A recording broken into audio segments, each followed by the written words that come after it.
I've got heaps of Metabo stuff. I should do a full review of all of them. There's a 7-incher, but this is the 9-inch, and I'm a sparky, not a welder, so there's my bird shit right there.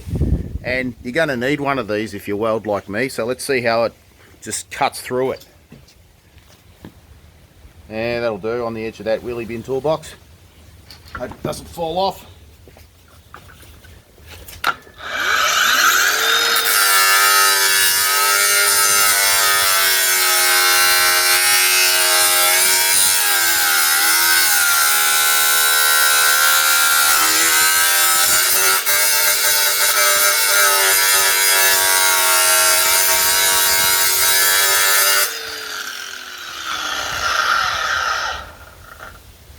Well, it made very light work of that bird shit, I tell ya.